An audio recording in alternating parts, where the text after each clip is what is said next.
Mientras el mundo cambia, la cruz permanece. San Bruno. El llamado del silencio. Nacido en la ciudad de Colonia, en el corazón del Sacro Imperio Romano Germánico, alrededor del año 1035, Bruno vino al mundo en una familia noble, rodeado de comodidades, cultura y una sólida educación cristiana. Desde pequeño mostraba una lucidez inusual, una sed de conocimiento que lo diferenciaba de los demás niños. Sus maestros decían que tenía una mente aguda, una inteligencia casi profética, y que absorbía el saber con una rapidez desconcertante. Pero lo que más llamaba la atención no era su brillantez académica, sino su constante mirada hacia lo alto, como si sus ojos buscaran algo que aún no estaba en este mundo. Había en él un silencio inquietante, no de timidez, sino de contemplación. Años más tarde, Bruno sería enviado a Reims, en Francia, uno de los centros intelectuales más importantes de la Europa medieval. Allí, rodeado por las grandes mentes de su tiempo, se convirtió en un maestro respetado, amado por sus alumnos y admirado por sus colegas. Fue nombrado rector de la Escuela Catedralicia, una de las más prestigiosas del continente. Su fama creció y muchos preveían que su destino sería convertirse en obispo, quizás incluso en arzobispo. Pero algo en su corazón no estaba en paz. A pesar del prestigio, del reconocimiento, de la vida cómoda y piadosa que llevaba, Bruno sentía un vacío, un chamado mudo que o inquietaba nas noites silenciosas. Ese llamado comenzó a hacerse ensordecedor, con un evento que alteraría el curso de su existencia para siempre.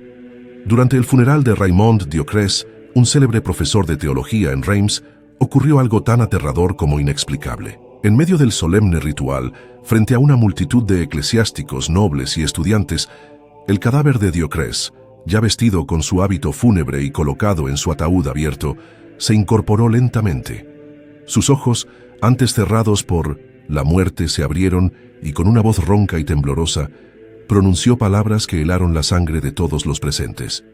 Por el justo juicio de Dios he sido condenado. Luego cayó rígido, sin vida. Un silencio sepulcral llenó la iglesia. Nadie se movía, nadie respiraba.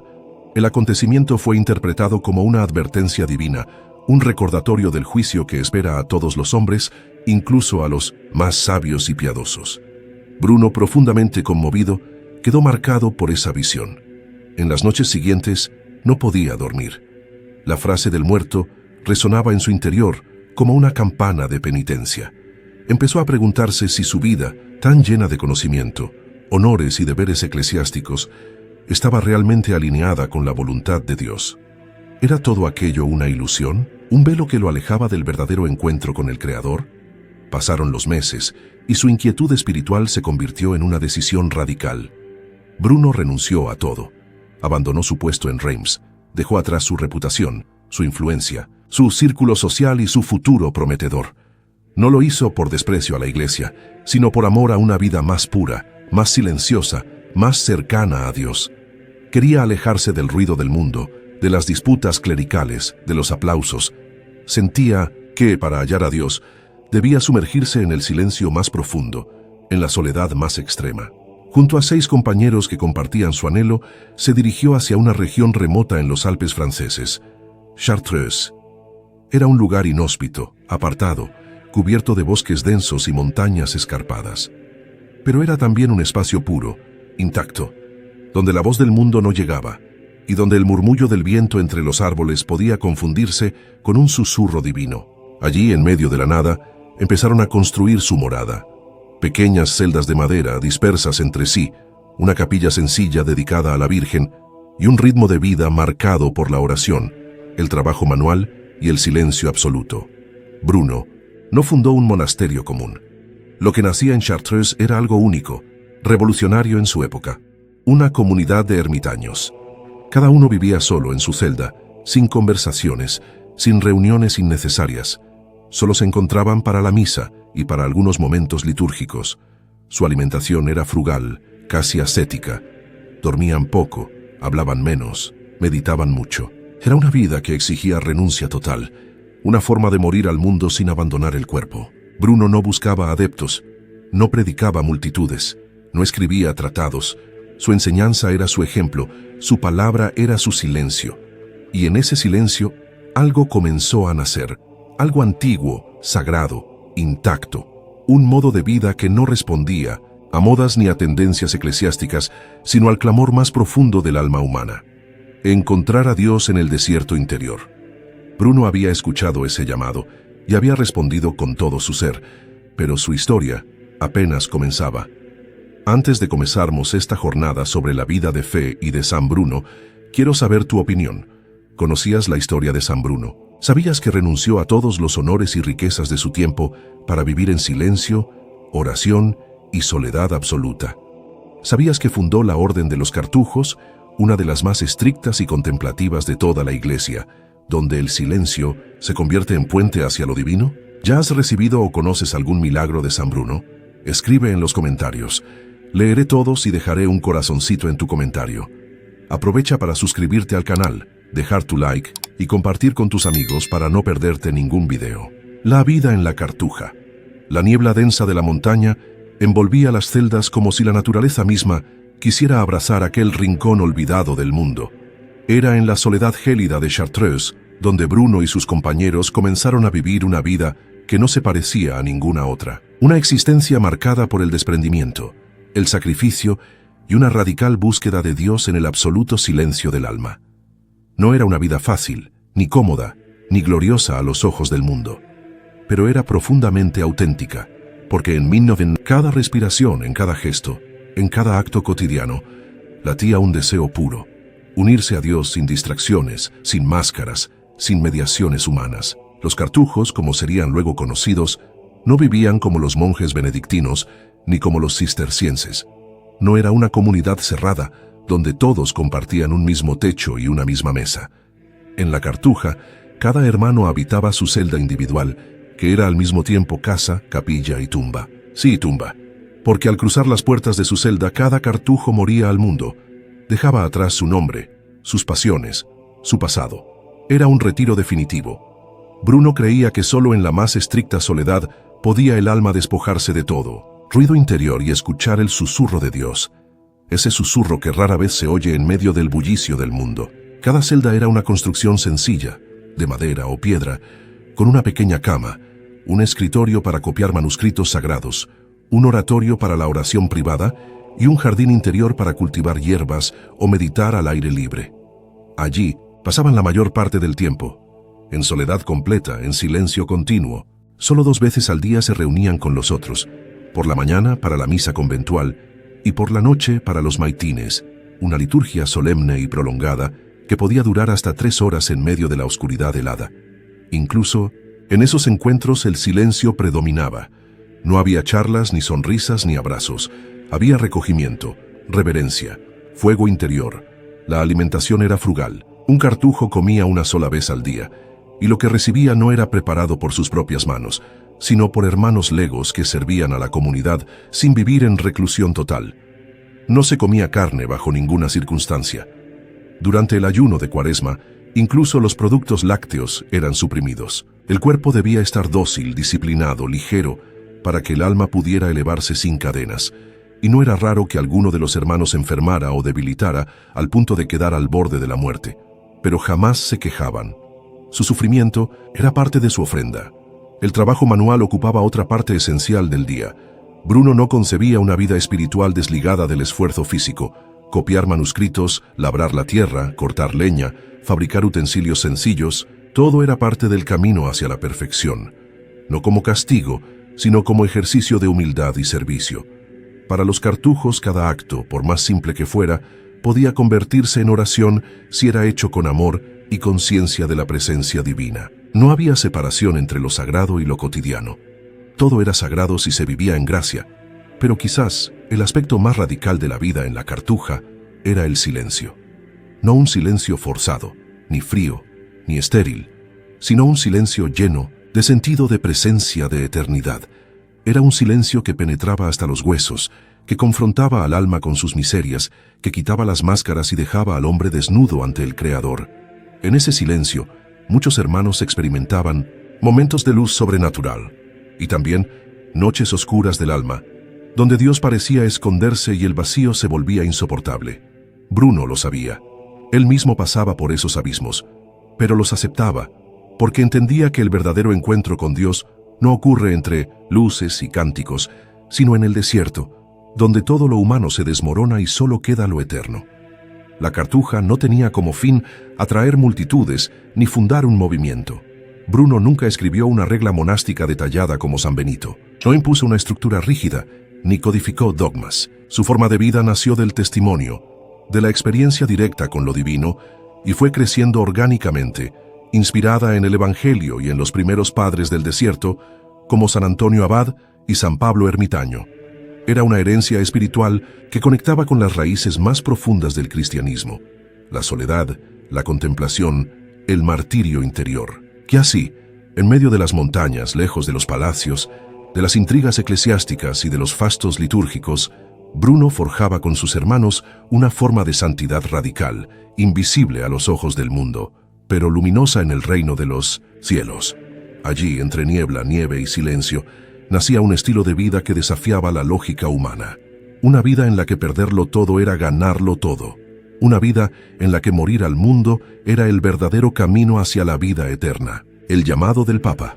Mientras el silencio seguía reinando en las montañas de Chartreuse y la rutina sagrada de los monjes se mantenía inquebrantable, el mundo exterior vibraba con tensiones cada vez más intensas. Era el año 1090 y la Iglesia atravesaba una de sus épocas más turbulentas. En Roma, el Papa Urbano II, antiguo discípulo y gran admirador de Bruno, se debatía entre conflictos políticos, la amenaza del cisma y una reforma eclesiástica que buscaba devolver a la Iglesia su pureza espiritual. En medio de esta tormenta, una figura emergía en la mente del pontífice como un faro de integridad, humildad y sabiduría: Bruno de Colonia. Urbano II recordaba con profunda veneración los años compartidos en Reims, donde ambos habían estudiado bajo los mismos maestros y compartido inquietudes espirituales. Bruno no solo era un teólogo brillante, sino un hombre cuya vida era testimonio viviente del Evangelio. Urbano necesitaba voces así a su lado. La curia romana estaba llena de intereses políticos, ambiciones personales y una tibieza espiritual que impedía cualquier renovación auténtica. Él necesitaba a alguien incorruptible, alguien que hablara con el peso de la verdad y no de los títulos, y no había nadie más adecuado que Bruno.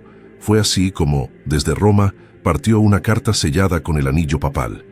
El mensajero atravesó Francia durante días, desafiando los caminos difíciles, las inclemencias del clima y la amenaza de los bandidos. Cuando finalmente llegó a la Cartuja, encontró un lugar tan apartado del mundo que parecía pertenecer a otra dimensión. Aquel joven mensajero, habituado al bullicio de las ciudades y al ajetreo de la corte, quedó desconcertado ante el silencio absoluto que envolvía el monasterio. Le costó incluso encontrar a alguien que lo guiara hacia Bruno, pues los hermanos vivían casi sin contacto entre sí. Finalmente, fue conducido al priorato, donde entregó la carta con manos temblorosas, como si aquella misiva cargara un peso invisible. Bruno recibió la carta con respeto, pero también con cierta inquietud. No eran frecuentes las comunicaciones externas, y menos aún con semejante remitente. Al romper el sello y leer las primeras líneas, el color de su rostro cambió. Urbano no solo lo llamaba a Roma, sino que insinuaba que deseaba otorgarle un cargo de enorme influencia dentro de la Iglesia. Posiblemente cardenal, tal vez incluso su consejero personal. El Papa necesitaba su voz, su consejo, su presencia. Era un llamado directo, urgente, casi imperativo. El corazón de Bruno se agitó como no lo hacía desde que había dejado Reims, no por ambición, no por vanidad, sino por el conflicto interior que aquella petición despertaba. ¿Cómo abandonar la Cartuja? ¿Cómo dejar a sus hermanos esa vida de retiro que tanto había costado construir? Ese refugio que representaba la esencia misma de su vocación. Pero, al mismo tiempo, ¿cómo negar al Papa? ¿Cómo rechazar un llamado que podía ser también la voluntad de Dios? Y si su misión ya no era seguir oculto en la montaña, sino descender al valle y llevar consigo la luz que habían cultivado en silencio. Pasó varias noches en vela, caminando por los pasillos fríos del monasterio, mirando el cielo estrellado, rogando por claridad. La decisión lo desgarraba, no por temor, sino por amor. Amor a la soledad, al silencio, a sus hermanos, pero también amor a la Iglesia, a su vocación profunda de servicio. En esas noches Bruno no encontró respuestas fáciles, solo un susurro insistente en su interior que le repetía: obedece, no temas. Donde el deber te llame, ahí estará también la gracia. Finalmente, con el alba, tomó su decisión. Reunió a sus hermanos en el claustro. Por primera vez, en años, el silencio fue roto por su voz, serena pero cargada de emoción. Les explicó el llamado del Papa, la necesidad que la Iglesia tenía de hombres fieles y desinteresados, y su decisión de partir. Hubo lágrimas, hubo miradas de dolor y comprensión. Nadie intentó detenerlo.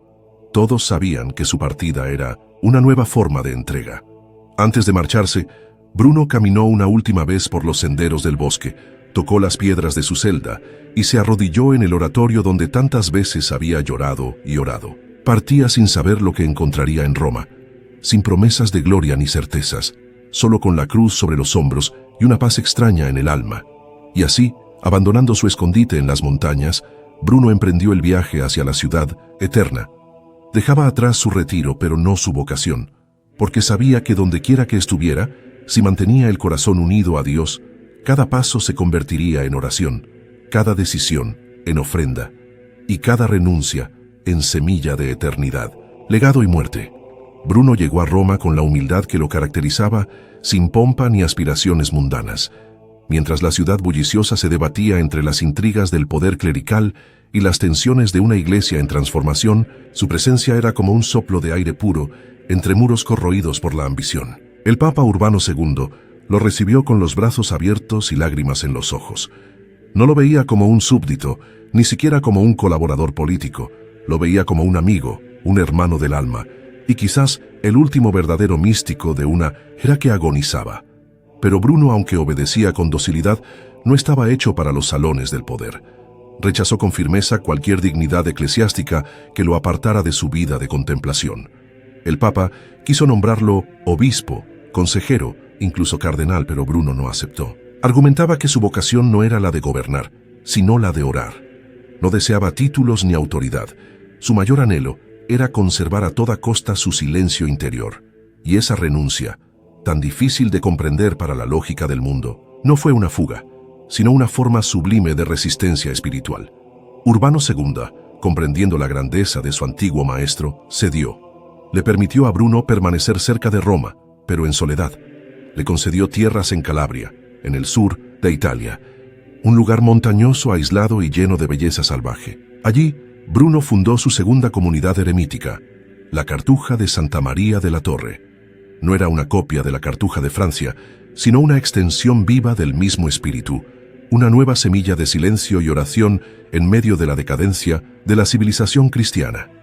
A diferencia de los monjes de otros monasterios, los cartujos, bajo la guía de Bruno, no vivían en grandes dormitorios colectivos ni seguían una vida común en ruidosos comedores. Cada uno habitaba su celda individual, como si fueran pequeñas cavernas espirituales donde el ego era tallado y el alma ascendía. Se encontraban solo para algunas oraciones comunitarias durante la semana.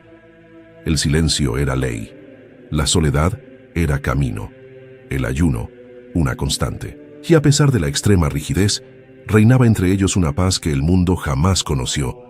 Pasaron los años y Bruno continuó escribiendo cartas conmovedoras, orientaciones espirituales y reflexiones profundas. Su fama crecía, aunque él nada hiciera para ello. Muchos deseaban visitarlo, oír su voz, comprender su secreto, pero pocos lograban soportar el silencio abrumador que habitaba su presencia. Era como estar frente a una llama que, sin quemar, purificaba. Una vez, un noble siciliano quiso hacer una generosa donación a la Cartuja, esperando recibir a cambio consejos para su vida atribulada. Bruno lo recibió con sencillez y escuchó sus dramas con atención, pero al final no le dio largos consejos ni penitencias. Solo dijo: busca dentro de ti lo que andas pidiendo a los otros, allí es donde Dios te espera.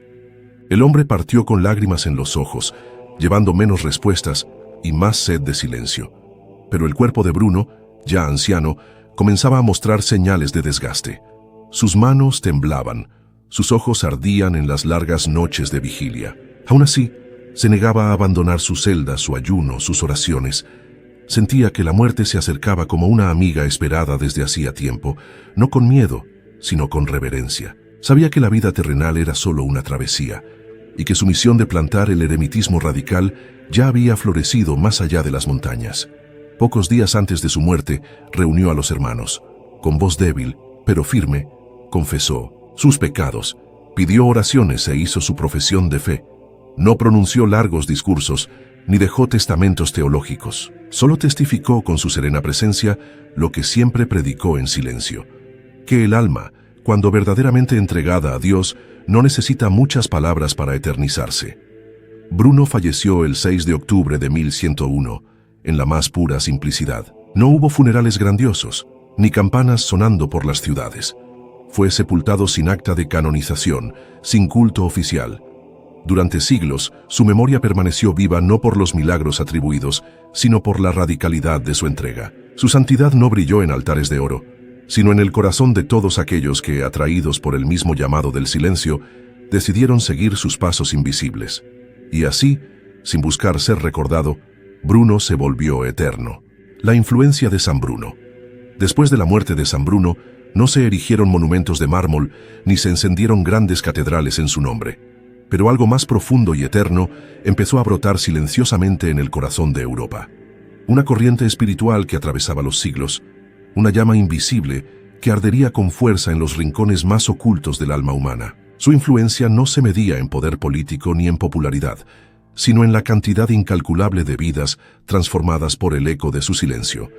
La Orden Cartuja, fundada por él en el valle de Chartreuse y luego replicada en Calabria, no tardó en expandirse por todo el continente. A diferencia de otras órdenes monásticas que difundían su mensaje con predicación o ayuda social, los cartujos evangelizaban desde la reclusión. No salían al mundo, no buscaban discípulos, no hacían campañas, y sin embargo, cada monasterio cartujo se convertía en un faro de luz espiritual, atrayendo almas sedientas de autenticidad, desapego y contemplación pura. En una Europa medieval convulsionada por guerras, corrupción clerical e invasiones bárbaras, la presencia silenciosa de los cartujos surgía como un desafío a la lógica dominante. Mientras obispos negociaban cargos y príncipes se arrodillaban por conveniencia frente al altar, los seguidores de Bruno vivían escondidos en los bosques, ayunando, meditando, contemplando el misterio de la cruz. Eran invisibles para el mundo, pero visibles para el cielo. Y fue precisamente esa invisibilidad la que hizo tan poderosa su influencia, porque hablaban sin hablar y enseñaban sin mostrarse. La regla cartujana, inspirada por Bruno, se volvió una de las más exigentes de la historia de la Iglesia. Incluso entre monjes era considerada extrema. Ninguna orden combinaba con tanta rigidez el aislamiento individual con la vida comunitaria. Ninguna exigía tanto silencio, tanta renuncia, tanta pureza de intención. Y aún así, o quizá precisamente, por eso, los monasterios cartujos florecieron.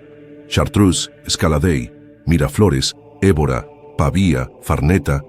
Cada casa era una chispa del mismo fuego invisible que Bruno había encendido con su vida escondida en Dios. La influencia de Bruno, sin embargo, no se limitó a los muros de los monasterios. Filósofos, teólogos, artistas y místicos bebieron de la misma fuente. Santo Tomás de Aquino, aunque no era cartujo, mencionó con respeto el estilo de vida de la orden como el más alto entre los modelos de consagración. Santa Teresa de Minomes en Ávila, reformadora del Carmelo, encontró en los escritos cartujos inspiración para su reforma basada en la soledad interior. Y el propio Lutero, antes de romper con Roma, admiraba profundamente la austeridad cartujana. Incluso buscó refugio y reflexión en sus celdas antes de tomar sus grandes decisiones. Los escritos de Bruno, aunque escasos, continuaron circulando discretamente por los siglos. Su carta al hermano Raúl, por ejemplo, se convirtió en un tesoro de espiritualidad monástica.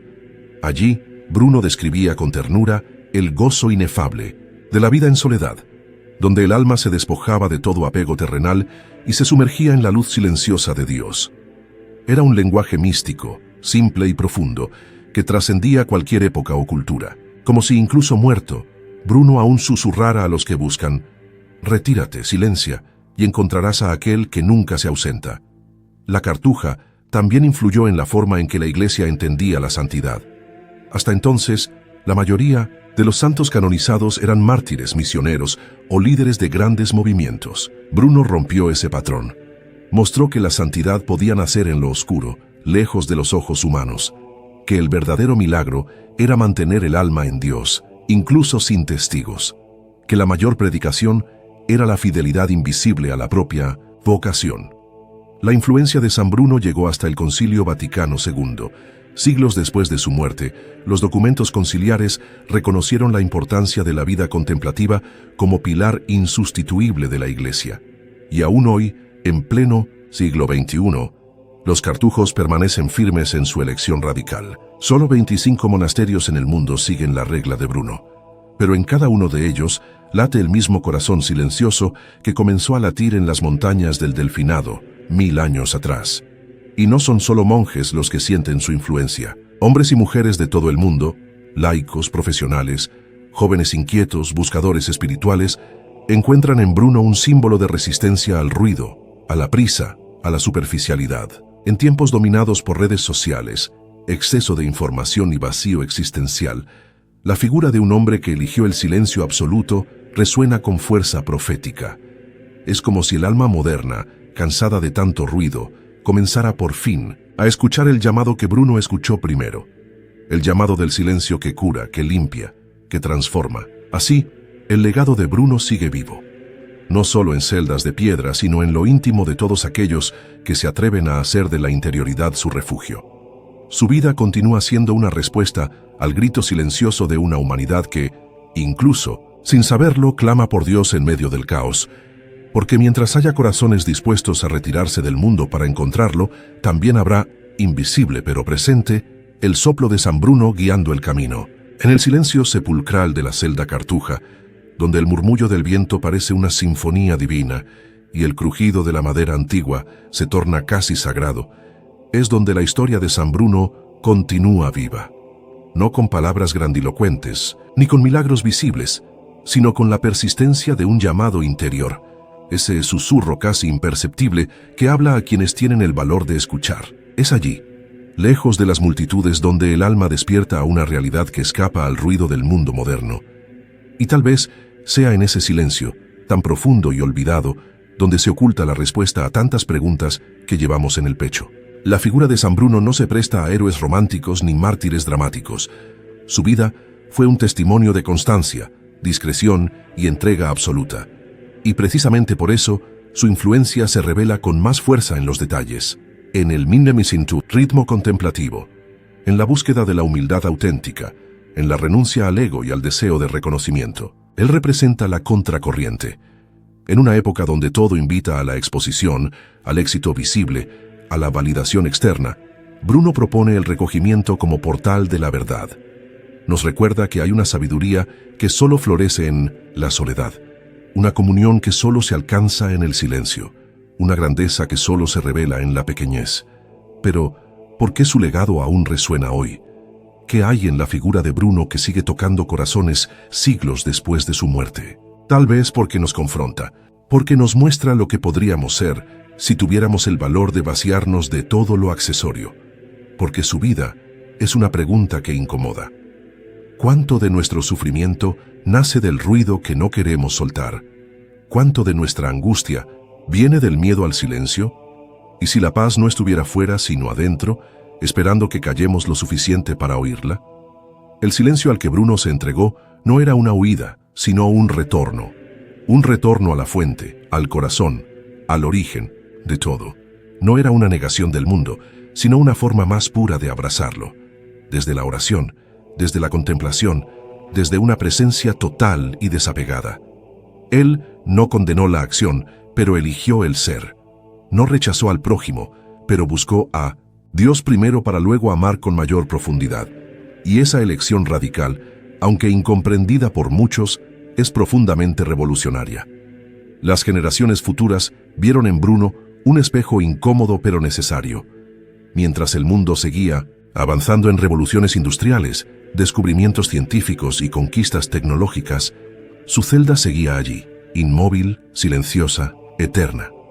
Como una herida abierta en la conciencia colectiva, como una advertencia dulce pero firme, como un susurro divino que dice: no todo lo que brilla es oro, no todo lo que grita tiene razón. Hoy, cuando las voces del mundo nos arrastran en 1000 direcciones, San Bruno sigue señalando una, la del interior. En un siglo donde el ruido digital nos invade, donde las distracciones se multiplican, donde el alma es arrastrada por la ansiedad de la inmediatez, su propuesta no puede ser más radical: detenerse, callar, mirar hacia adentro, escuchar el susurro de Dios en lo más profundo del ser. En cada monasterio cartujo, cada hora marcada por el silencio, cada vela encendida en la penumbra de una capilla, San Bruno sigue presente, no como una estatua fría, sino como un espíritu vivo que respira en el ritmo de la oración. Y en cada corazón humano que se atreve a hacer silencio, a cerrar los ojos al mundo para abrirlos al infinito, Él renace. No necesita ser recordado en fiestas o procesiones. Él vive en el susurro de la eternidad, en esa región secreta del alma donde solo Dios y uno mismo pueden habitar. Así, el legado de San Bruno no se mide por cifras, libros o monumentos.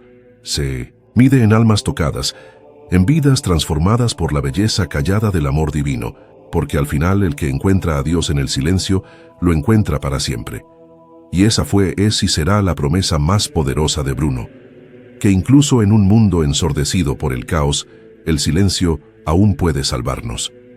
En medio del ruido constante y la aceleración del mundo moderno, la vida y enseñanzas de San Bruno emergen como un refugio profundo de silencio y contemplación que invita a una reflexión esencial sobre nuestra existencia actual. San Bruno, fundador de la Orden de los Cartujos, vivió en una época de grandes cambios y desafíos, pero su respuesta fue siempre la búsqueda del recogimiento, la humildad y la entrega total a Dios a través de la vida contemplativa. Su ejemplo nos muestra que incluso en medio de la vorágine es posible encontrar un espacio interior de paz y conexión profunda con lo divino. La vida de San Bruno fue un testimonio radical de renuncia a las comodidades mundanas y a la búsqueda del éxito externo. Eligió la soledad, el silencio y la austeridad, no como un escape, sino como un camino de encuentro con la verdad interior. Para él, la verdadera libertad se encontraba en desprenderse de las distracciones y del ego, para vivir en plena presencia y conciencia del momento.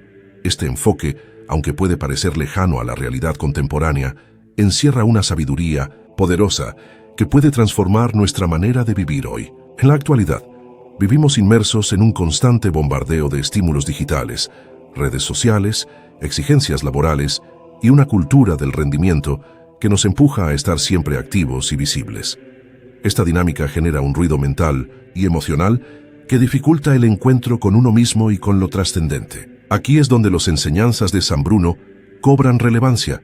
Él nos recuerda que el silencio y la pausa son necesarios para restaurar nuestra alma, para escuchar esa voz interior que a menudo queda sepultada bajo el clamor del mundo exterior. Aplicar el ejemplo de San Bruno en los días de hoy no significa necesariamente retirarse a un monasterio o abrazar una vida ascética estricta, sino más bien cultivar espacios de silencio y recogimiento en nuestra rutina diaria. Puede ser a través de la meditación, la oración, caminatas en la naturaleza o simplemente momentos de desconexión consciente.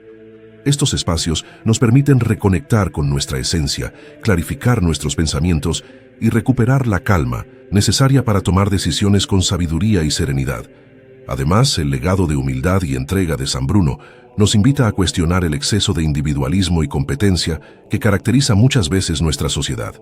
Al practicar la humildad auténtica, reconocemos nuestras limitaciones y nuestra interdependencia con los demás, fomentando una actitud de respeto y compasión. Esta actitud es fundamental para construir relaciones más genuinas y para vivir con mayor sentido de comunidad y solidaridad. Otro aspecto crucial de su enseñanza es la renuncia al ego y al deseo de reconocimiento externo. En un tiempo donde la exposición constante busca la aprobación inmediata y la validación superficial, San Bruno nos propone un camino contrario: vivir para el ser y no para el parecer. Esta invitación nos desafía a buscar la verdadera identidad que trasciende la imagen pública, un ser que encuentra su valor en la profundidad de su alma y en la conexión con lo divino, más allá de la mirada ajena. Finalmente, San Bruno nos enseña que el amor verdadero es aquel que se da sin condiciones y que se nutre en la entrega humilde y silenciosa. En un mundo donde el amor a menudo se muestra condicionado o condicionado por intereses, su vida nos muestra la belleza y la fuerza de un amor que no busca recompensa, que es fiel incluso en el anonimato y en la soledad. En resumen, la vida y enseñanzas de San Bruno son una invitación a volver a lo esencial, a cultivar el silencio, la humildad y el amor desinteresado en medio de un mundo caótico y acelerado. Su ejemplo nos recuerda que la verdadera fuerza espiritual no está en la exposición ni en la multitud, sino en la profundidad del alma que se encuentra cuando nos atrevemos a callar, a mirar hacia adentro y a vivir con autenticidad y entrega. Aplicar sus enseñanzas hoy es, sin duda, un camino para recuperar la paz interior, la sabiduría y el sentido verdadero de nuestra existencia.